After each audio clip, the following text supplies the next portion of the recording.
causeries ou encore des jeux de transition.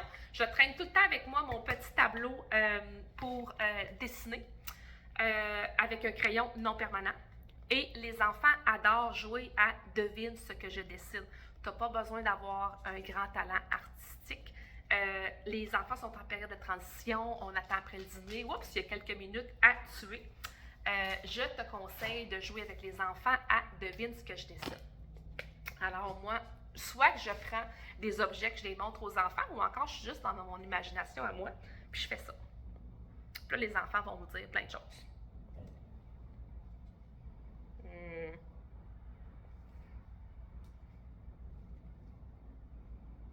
Et voilà, tu me vois venir. C'est un lapin! Oui! Et voilà, il reste ses petites moustaches au lapin. Je peux effacer, refaire autre chose. J'ai pas... Je suis pas bien fine, je me suis pas pris mon petit linge pour essuyer. Je vais le faire avec mes mains. Mais il est sous la main, il y a un petit linge pour essuyer. Est-ce que tu es prêt pour un autre dessin? Attention! Qu'est-ce que c'est? Une ligne. Ben oui, tu as raison, c'est une ligne. Tu vois que je dessine pas, je vais porter des lignes un peu partout pour stimuler l'enfant dans sa créativité, dans son raisonnement, dans essayer, essai-erreur, dans le faire poser des hypothèses, dans voir ce qui... Voilà.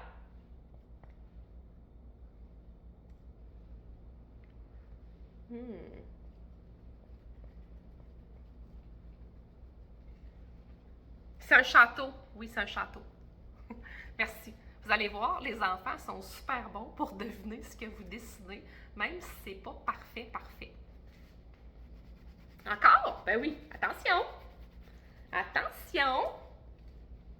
Ben oui, c'est une ligne, je sais. T'as raison. Une fleur? C'est pas une fleur.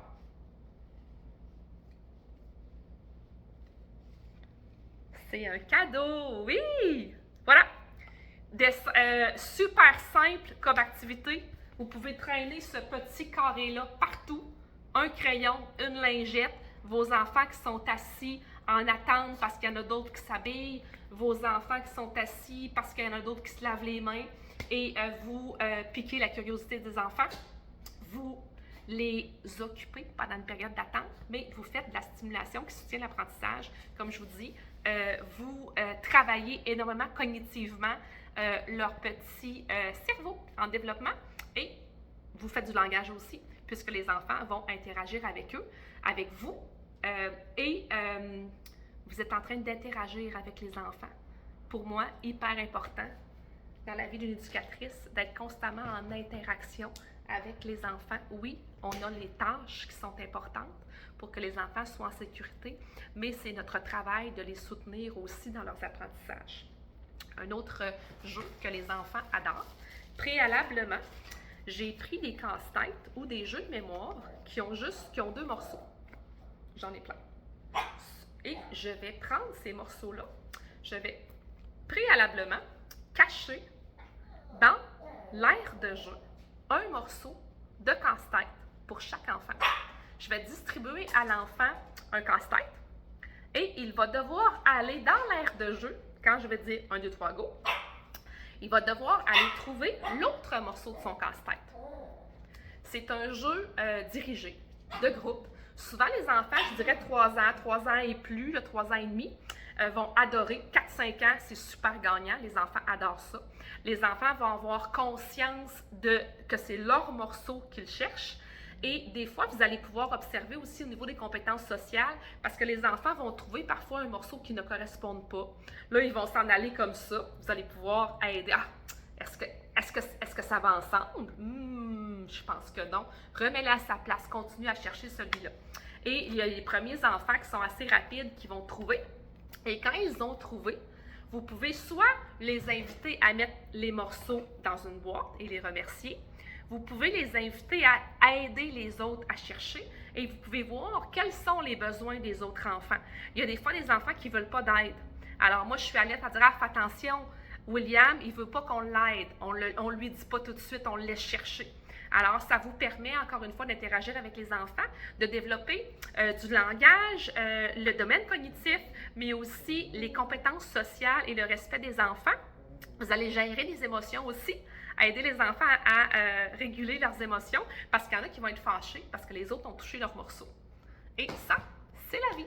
Alors, ces jeux-là, les premières fois que vous allez les faire, les enfants ne vont pas toujours comprendre. Et ça va être un défi pour eux. Refaites-le plusieurs fois. Refaites-le dans le temps du mois de décembre. Ayez des choses qui vont avec le mois de décembre de Noël.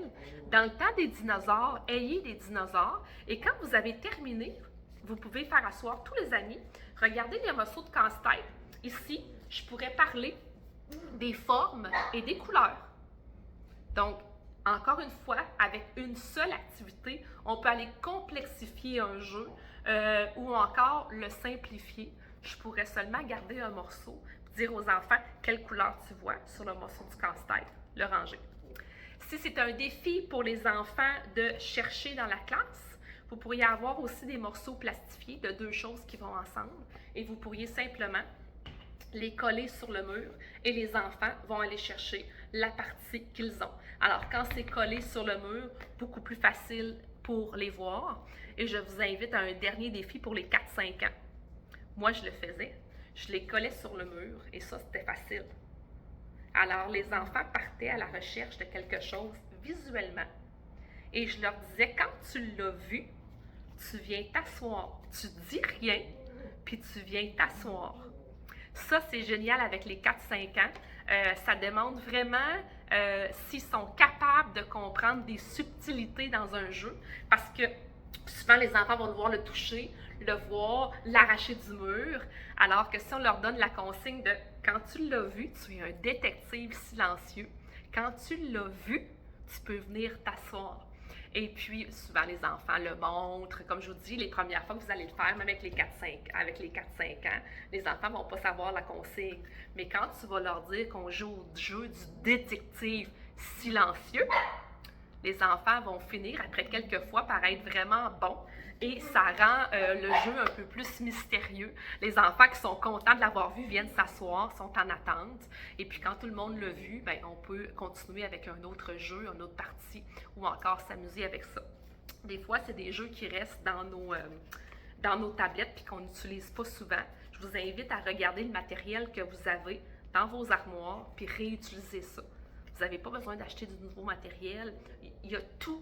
Vous avez tout sous la main pour concevoir plein de jeux, plein d'activités, plein de choses différentes.